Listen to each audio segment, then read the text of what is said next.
Maksudnya, karena degenerasi Kinan sendiri, dia masih tinggal di sana.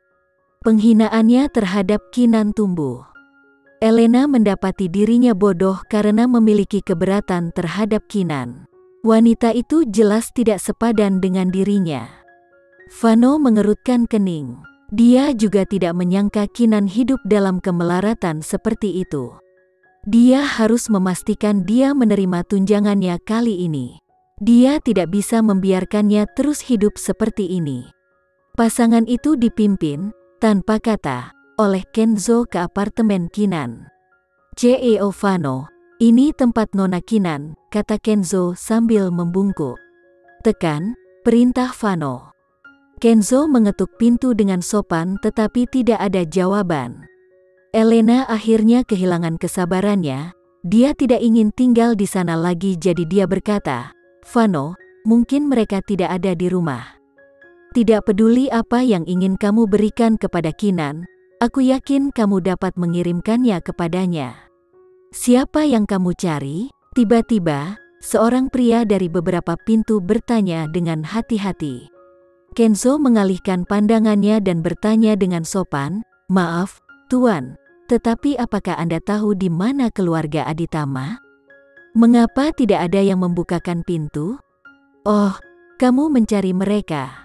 Waktumu tidak begitu baik, sesuatu baru saja terjadi, jadi aku curiga mereka semua ada di rumah sakit sekarang." Vano bertanya, "Apa yang terjadi?" Pria itu melanjutkan untuk menjelaskan semua yang telah terjadi kemarin. Vano terkejut mengetahui bahwa hal seperti itu telah terjadi. Dia tahu kesehatan Hendra tidak baik akhir-akhir ini, jadi ini bukan pertanda baik untuknya. Selain itu, kemungkinan besar keluarganya tidak memiliki uang untuk membayar tagihan medisnya. Itu semakin menjadi alasan baginya untuk memberikan tunjangan kepada Kinan. Vano segera memberitahu Kenzo bahwa mereka harus pergi ke rumah sakit. Elena tidak berkomentar kali ini, dia mengikuti dengan patuh. Tak perlu dikatakan, itu tidak dipaksakan oleh kebaikan hatinya. Dia masih bisa mengingat dengan jelas kapan terakhir kali mereka bertemu Kinan. Wajah malu dan ekspresi bingung Kinan ketika dia menyadarinya sebelum dia melarikan diri masih memberikan kepuasan yang luar biasa. Elena akan tersenyum setiap kali dia mengingat gambar itu di benaknya. Sekarang wanita bodoh itu mendapati dirinya dalam kondisi yang lebih buruk, dia pasti tidak ingin mereka melihatnya. Namun, Kinan tidak punya pilihan selain menelan sedikit kebanggaan bahwa dia masih harus menerima amal mereka kali ini. Elena hampir tertawa terbahak-bahak membayangkan ekspresi malu dan kekalahan di wajah Kinan. Apa yang tidak akan dia berikan untuk bergabung dengan mereka di rumah sakit?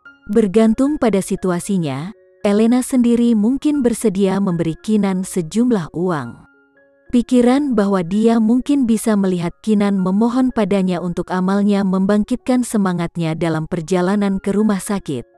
Tidak butuh waktu lama bagi mereka untuk sampai di rumah sakit. Menggunakan koneksinya, Vano dengan cepat menemukan di ruangan mana Hendra berada. Saat mereka bergegas menemui Kinan, Hendra sedang bersiap untuk menjalani operasi. Tubuhnya disemprot dengan disinfektan, dan baunya tetap ada di dalam ruangan. Kinan tidak menyukai bau itu, jadi dia pergi untuk duduk di koridor di luar kamarnya. Dia menyilangkan tangannya berdoa untuk operasi yang sukses. Dokter menjanjikan mereka tingkat keberhasilan 80%, tetapi dia tidak bisa tidak khawatir. "Kak, bagaimana kabarmu?" Gavin yang khawatir mengikutinya untuk bertanya. Kinan tidur siang yang hanya berlangsung beberapa jam, dia takut dia tidak cukup istirahat. Kinan menggelengkan kepalanya dan berkata, "Aku baik-baik saja, pergilah temani paman." "Tidak apa-apa, ayah baru saja kembali tidur." Gavin mendengar suara langkah kaki yang terburu-buru. Dia berbalik ke arahnya dan melihat Vano. Ekspresinya berubah serius. Kinan mengikuti visinya dan dengan pandangan pertamanya, dia melihat Vano. Kemudian, dia melihat Elena yang membuntuti di belakangnya. Kinan merasa pikirannya menjadi kosong sejenak. Namun, dia dengan cepat mendapatkan kembali dirinya sendiri. Dia mempertahankan ekspresi yang tidak bisa dipahami di seluruh. Sementara mereka berdua melihat ke atas dan ke bawah, kelompok Vano melakukan hal yang sama. Elena terutama mengarahkan pandangannya pada Kinan. Dia menolak untuk membiarkan gerakannya, tidak peduli seberapa kecil, lolos dari pandangannya. Yang mengejutkan dan mengecewakannya, Kinan diam seperti patung. Dia memandang mereka seolah-olah mereka adalah sekelompok orang asing. Hilang sudah penghindaran, rasa jijik pada diri sendiri dan rasa malu yang mewarnai ekspresinya terakhir kali. Tidak ada kekhawatiran di matanya, seolah-olah mereka melihat melewati mereka karena mereka tidak perlu dicatat dalam pikirannya. Tidak hanya Elena yang merasakan perubahan perilaku ini, Vano juga merasakannya. Dia berhenti di depannya dan bertanya dengan suara kasar, "Kudengar pamanmu sakit." Ini adalah pertukaran resmi pertama mereka sejak perceraian mereka 3 tahun lalu, mengabaikan episode kecil mereka terakhir kali karena itu hampir tidak bisa dianggap sebagai pertukaran kata-kata yang saling menguntungkan. Kinan sepertinya tidak akan menjawab.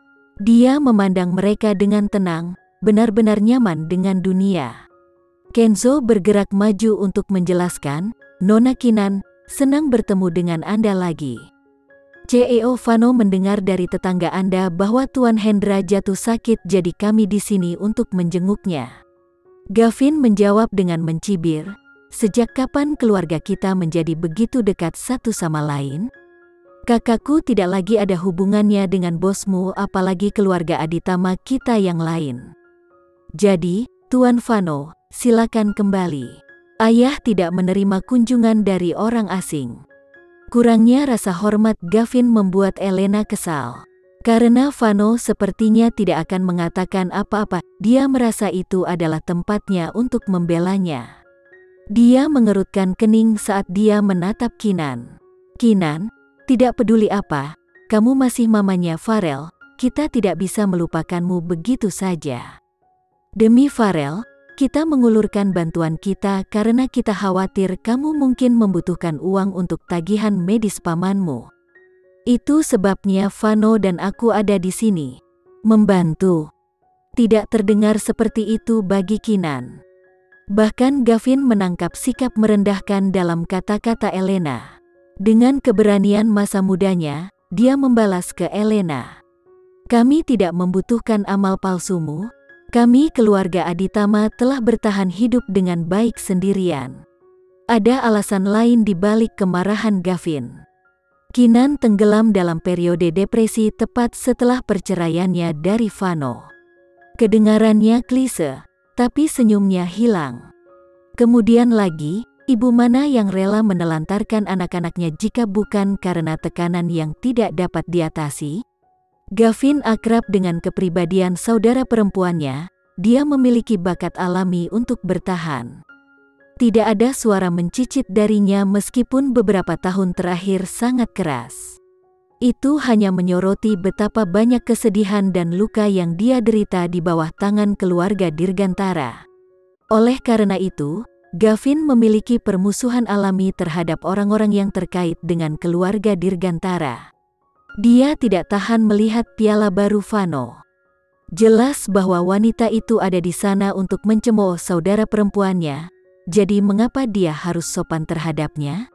Elena bahkan tidak berkenan untuk menatap matanya, targetnya hari itu adalah Kinan. "Kinan, apakah kamu juga merasa seperti itu? Kami dengan tulus di sini untuk membantumu karena kamu adalah mamanya Farel."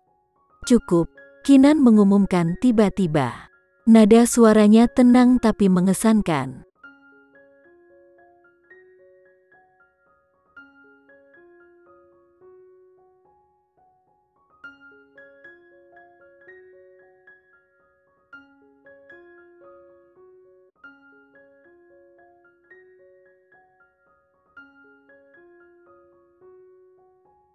Sekian dulu ya video kali ini. Kita lanjutkan lagi videonya di lain waktu.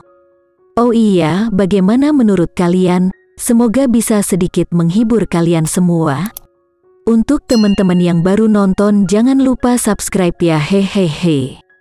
Dan kalau teman-teman ada yang ingin gabung langganan, bisa langsung gabung saja untuk dapat fitur yang menarik dan sedikit membantu Mimin. Terima kasih banyak sudah menonton, sampai jumpa lagi, bye bye bye.